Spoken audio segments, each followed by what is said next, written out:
আৰ্হি মানে মডেল আৰু প্ৰজেক্ট প্ৰকল্প প্ৰদৰ্শন কৰিবলৈ আমাৰ স্কুলৰ ছাত্ৰ ছাত্ৰীবিলাকক মাজবাট ব্লকৰ অধীনত আহ্বান জনাইছে।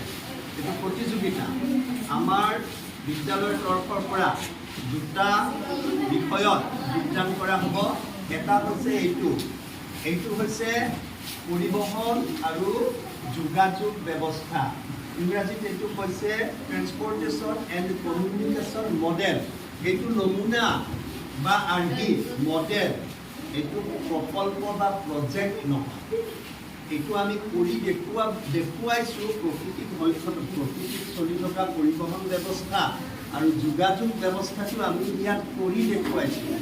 কিন্তু অলপ আগতে যিটো লাইটৰ দেখুওৱা হৈছিল, এই কথাখিনি যে সত্য সেইটো হাতে কামে কৰি পেলাই দেখুওৱা হৈছিল। সেইটো হ'ল প্ৰকল্প, সেইটো মডেলত যাব। পৰিবহণ মানে তোমালোকে বুজি পাইছা, আমি যে যাতায়াত কৰোঁ, ইয়াতে গাড়ীবোৰ দেখিছানে? ৰাস্তা এটা দেখিছা, দেখা পাইছানে? দেখা পাইছা। ইয়াতে এইটো ধৰা এইকেইটা লাইট আছে, ৰাস্তাত লাইট থাকেনে? থাকে। এইটো কালভাৰ্ট, আমাৰ কিছুমান অঞ্চল ওখ থাকে বা দলং থাকে, এই দলংখনৰ ভিতৰত এটা কালভাৰ্ট থাকে। এই কালভাৰ্টটোৱেদি গাড়ী মটৰ গুচি যায়।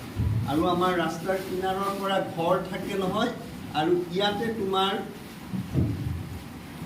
এয়া ধৰা পথাৰেই হওক বা ফুলনিয়েই হওক, গছ এডাল আছে। এই গছডাল কিয় দিয়া হৈছে তাৰো অৰ্থ আছে। ইয়াতো এইটো এটা ৰাস্তা। আৰু এই দুটা যে দেখুওৱা হৈছে, ইয়াত যে লাইট চাইটবোৰ জ্বলিছে সেইখিনি কণ্ট্ৰল কৰিছে ইয়াৰ পৰা। ইয়াত তাৰ ব্যৱস্থাটো আছে। এইটো এটা কালভাৰ্ট। আমাৰ কি হৈছে, ট্ৰেন্সপৰ্ট ছিষ্টেমটো আমি ইয়াতে দেখুৱাইছোঁ। এইখিনি বুজি পাইছা? এইখিনি ট্ৰেন্সপৰ্টৰ মডেল। তাৰপিছত যে কমিউনিকেশ্যন, যোগাযোগ, ইয়াতে এটা বস্তু দেখা পাইছা তোমালোকে।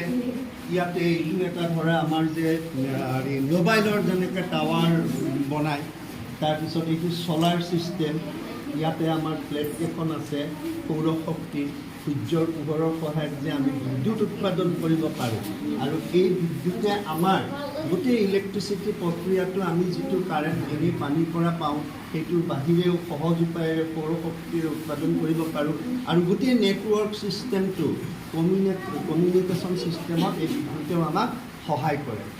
আৰু এইটো আমি প্ৰস্তুত কেনেকৈ কৰিছোঁ, থাৰ্ম'কল, আঠা, কাগজ, স্কেচ পেন, ইয়াৰ দ্বাৰা আমি এইটো প্ৰস্তুত কৰিছোঁ। আৰু এইকেইখন গাড়ী এখন বনাইছে কাগজেৰে।